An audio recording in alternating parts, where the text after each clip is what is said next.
Child and Adolescent Services here at HopeWay, and I am just so excited to be able to talk with you guys about our work that we do in our expansion into adolescent mental health. My colleague, Dr. Greer Mitchell, who is the director of HopeWay Center for Eating Disorders, will also be joining in today and talking about our expanding services into eating disorders. So again, thank you so much for joining us, and we'll jump in. Just a few housekeeping things. Please just keep your microphones muted during our discussion. We will save some time at the end for any questions that might arise. So feel free to submit those. You can go ahead and submit them through the chat feature as they pop up, and we'll get to those at the end. And we will also be recording our session today. Before we get started, I wanted to take a moment to thank our corporate partners for supporting HopeWay's mission and enabling us to provide educational opportunities like this one today as part of our Covington educational program. And I want to give a special thanks to our diamond sponsors, Brassfield and Gorey, Carroll Financial, Honeywell, and StillFab. I thought it would be helpful to give a bit of background about HopeWay. And I, like so many others, when I think about HopeWay, see it as a place of healing for so many. HopeWay opened in 2016, and since then we've served over 3,000 people across 38 states. We are a nonprofit organization. We have physician leadership, and we provide voluntary services for mental health disorders. We have a full continuum of care that we offer, including residential, partial hospitalization, intensive outpatient programs, veteran services, and we also offer individual care through HopeWay Psychiatry and Associates. Over the past 7 years, we have served adults, so ages 18 and up, through our residential and day programs. And so we're very excited to be able to offer and bring our model of care to an additional population with our adolescents. There's no surprise that there's a need for teen mental health services. For the providers who are on, I know that this is something that you felt probably in your practices, as well as for families and caregivers. When you see your loved one struggling, when you're in the middle of a tough time, it can be really hard to figure out how to navigate the mental health system. And I know that there are a lot of challenges that come up. And so HopeWay has been getting calls from the very beginning about the need to start services for kids. And when we look at the numbers here, we see that the numbers and rates of adolescent mental health disorders and eating disorders are increasing, as more than 2.5 million youth have major depression. And suicide has now become the second leading cause of death for young people between the ages of 10 to 34. When we look specifically at eating disorders, these are the disorders that have the second highest mortality rate among all mental illnesses. So if nothing else, this is a clear sort of stance that we have to do something. We have to act. We have an obligation here. And we know that early intervention is key at potentially shifting the trajectory for someone's life. And so we just want to make sure that we're doing all we can to appropriately treat these disorders. There are lots of reasons why these things are increasing, from the onset of the pandemic to all the social pressures. We've just seen people struggling. And I know that I can think of several examples. I'm sure that Dr. Mitchell can as well, where maybe the person that we were treating, the individual that we were treating, would really benefit from increased support. But for various reasons, there may have been barriers to that, or the options available just didn't work or weren't appropriate. I know that I've worked with several providers in the community to try to get different therapists on board, having a DBT therapist, a dialectical behavioral therapist, a cognitive behavioral therapist, trying to work with school and the counselors there, and just reflecting back that it would be so much cohesive to have all of this available under one roof.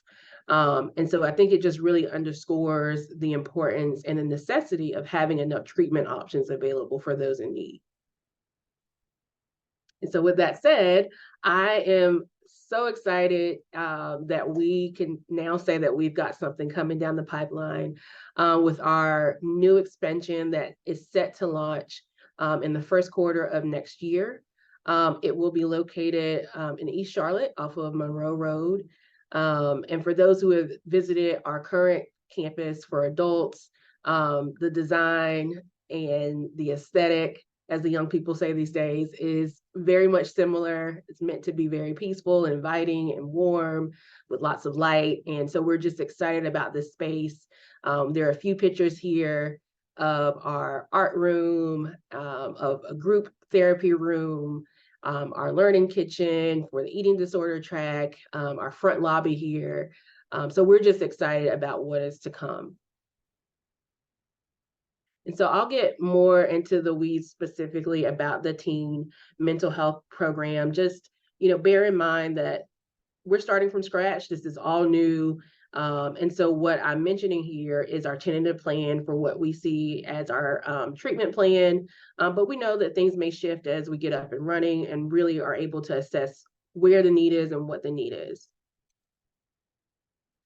So our aim on the mental health side will be to treat those who have a mental health disorder for middle and high school students with the age range between 12 to 17. We do plan to separate the tracks by age, so kind of grouping young teens together, middle school age teens together, and then older teens or high school age teens together. The groups will be co-ed, and we plan that we will see a host of different mental health disorders and diagnoses, including things like depression or anxiety, bipolar disorder, ADHD, those who may have a trauma disorder, and those who may also have a substance use disorder alongside or co-occurring with a mental health disorder. Taking a broad lens, we approach care in a very evidence-based way.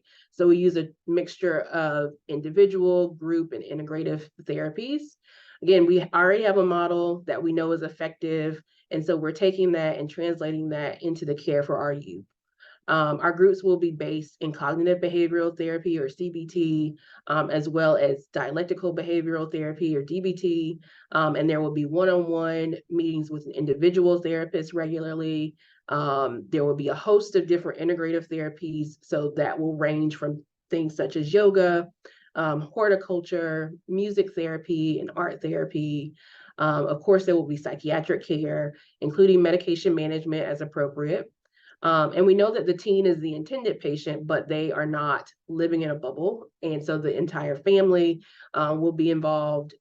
We will be including family work, and we place a lot of value on that. Kids will not be in school because this is a full day of programming, so we will have time dedicated to education daily. So this slide just shows a tentative sort of sample schedule of what one could expect on a typical week in the program. The program will run Monday through Friday from 8:30 to 3:30, meaning that the teens are home in the evening and on the weekends. The day may begin with a process group, for example, or a movement group, just sort of underscoring the importance between physical health and mental health. Again, there will be dedicated time for school, and that will be a 2-hour block each day. There will be a lunch hour with socialization built in. Again, we will have heavy focus on cognitive behavioral principles and DBT as well. The integrative group might change from day to day. So there may be an art therapy one day and music therapy another day. There will also be different group topics that are built in, such as healthy relationships, or learning more about self-awareness, or recovery maintenance, where we're really focusing on how to continue the momentum that ideally teens are starting to build while in treatment to after treatment. There will also be time each week, again, to have those one-on-one meetings with the therapist and with the psychiatrist. Really excited about our staff. We've been in the process of recruiting, top-notch clinicians to be a part of our team. The staff will include psychiatry with myself as the medical director. We will have a separate clinical director, several therapists. We will have educational specialists as well. And so these will be the folks who are the liaison between school and our program.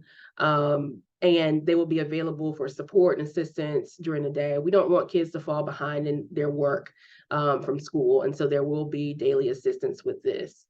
We will also have supports with our behavioral health techs and nursing staff, as well as administrative staff. So that includes our finance team, our admissions team as well, and aftercare to help with the smooth discharge transition. As I was mentioning earlier, I think we can all really underscore the importance of family involvement in treatment. And we envision, that the first week would be meeting together to really get a lay of the land, underscore those treatment goals and expectations for the time and programming. There may be during that second week, for example, time just spent alone with the patient, because we also want to build up rapport and allow them time to get comfortable in the setting as well. And then coming back together again the following week. But the idea here is that we have time, as we anticipate a typical length of stay, maybe anywhere between 60 to 90 days, depending on the individual. We also want caregivers still to be learning and growing during this process. So we are in the process now of developing a caregiver skills training, which would run weekly, so on a weekly basis, where we're also providing some additional psychoeducation for the caregivers. Again, we have the ability to be fluid and to be flexible, and so this will all be dependent on the individual's needs. Our admissions process will be very similar to the way that we do things now at HopeWay proper. We will have a licensed admissions team available. You can self-refer. There will be clinical screenings that are completed, and we'll also be gathering information during that process that would be relevant, such as, any prior psychological testing, any school documentation that would be helpful. And then there would be time to meet with our finance team. We are working to be in network with several major insurance companies, just as we are at HopeWay currently for our adults. And then ultimately there will be a psychiatric evaluation done to ensure that our program is an appropriate fit based on all of the information that we've gathered. So just as a reminder, in case anyone missed it, if there are any questions about those things that I have mentioned, please feel free to submit those in the chat and I'll answer those at the end. But now I'm going to turn it over to Dr. Mitchell to fill us in more about our eating disorder program.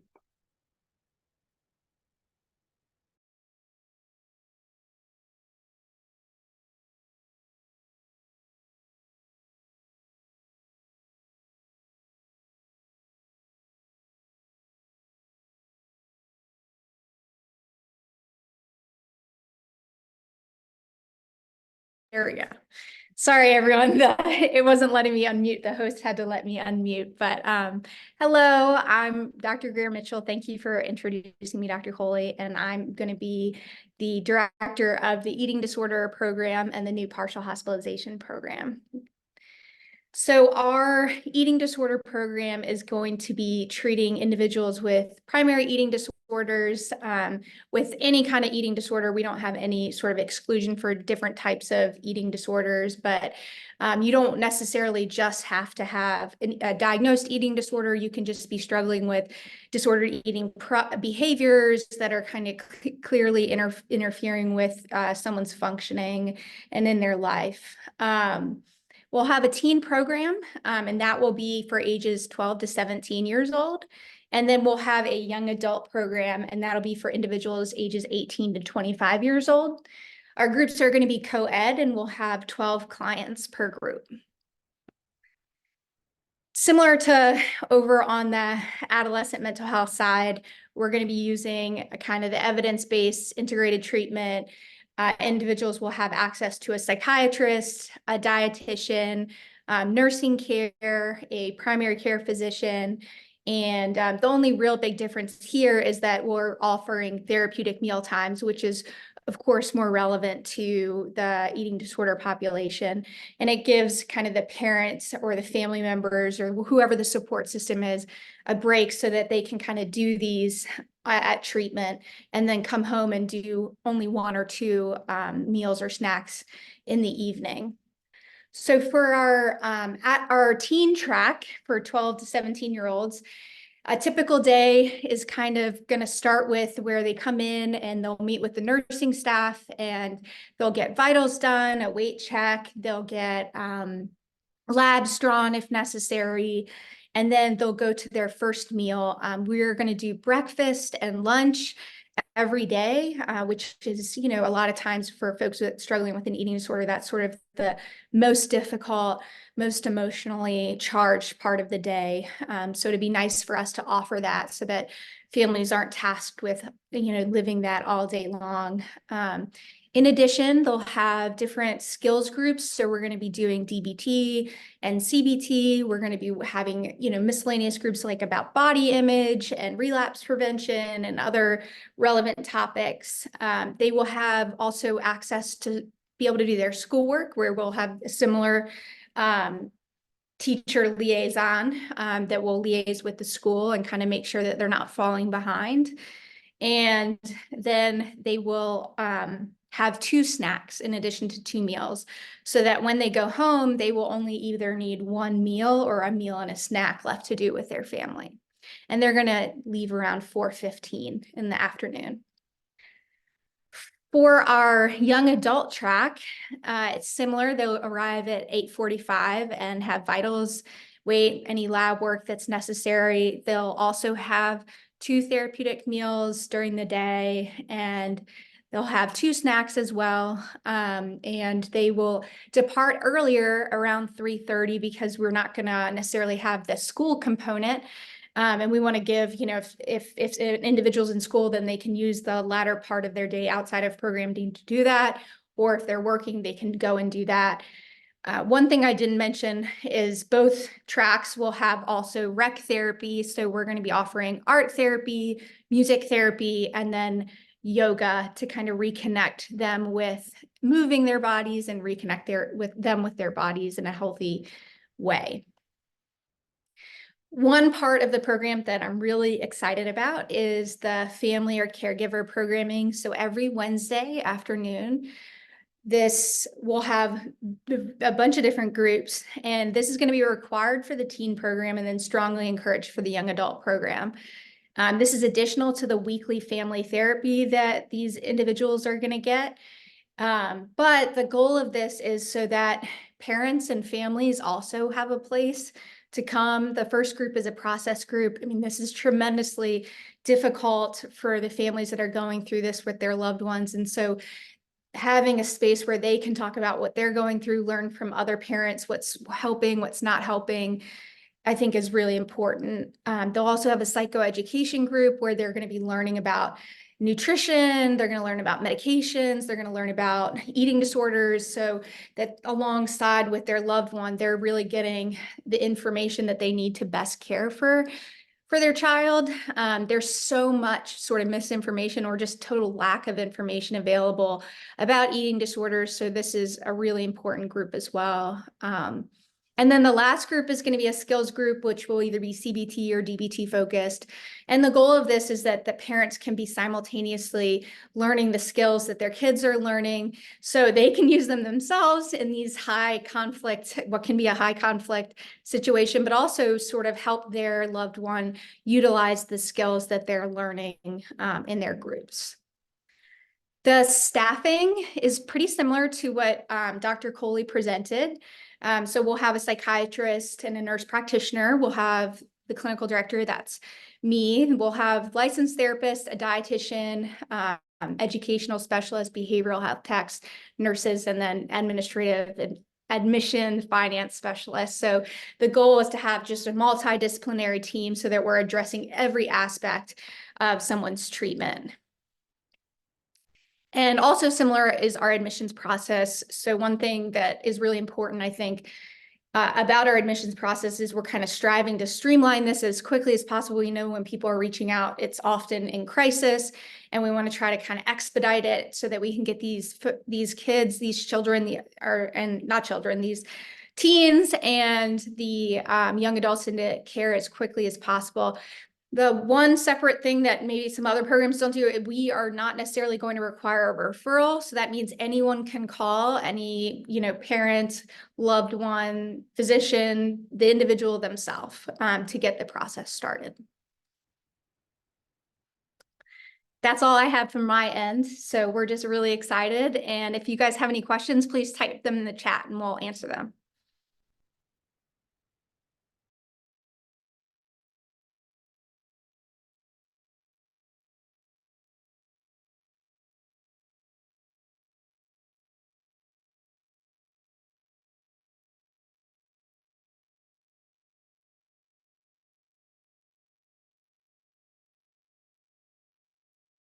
Hopefully that means we did a great job explaining everything, Dr. Mitchell. All right, here's something coming through. All right. Current employment opportunities are on our website. There's a lot of great information on HopeWay.org. So just take a look there and you can see what's listed.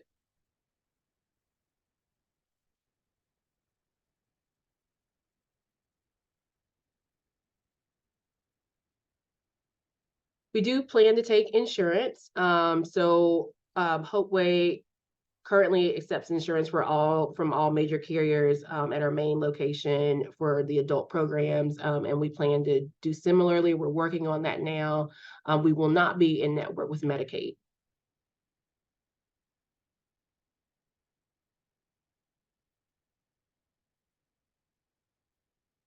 Is there a plan to reach communities where insurance isn't an option? I'm wondering if this means through like scholarship opportunities or that sort of thing. We are a non-profit, and so that is something we strive for. We definitely often have opportunities for that. Again, this is we're starting up fresh and new, but this is something where we would take a close eye to looking at.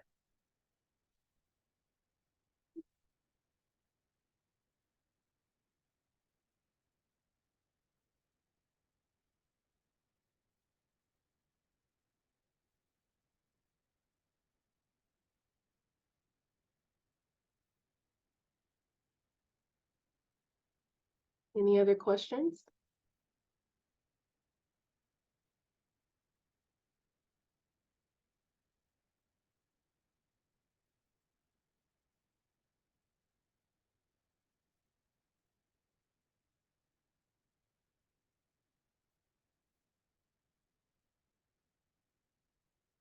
Well, if not, we don't want to hold folks. We definitely will continue to make ourselves available. I'm sure that as we get closer to opening, there will be more opportunities, potentially even more webinars that come about. And so again, we are just very excited about what's to come and wanted to provide some high-level details about that. And they're just really so grateful that you guys took the time out of your day to join us to hear about it.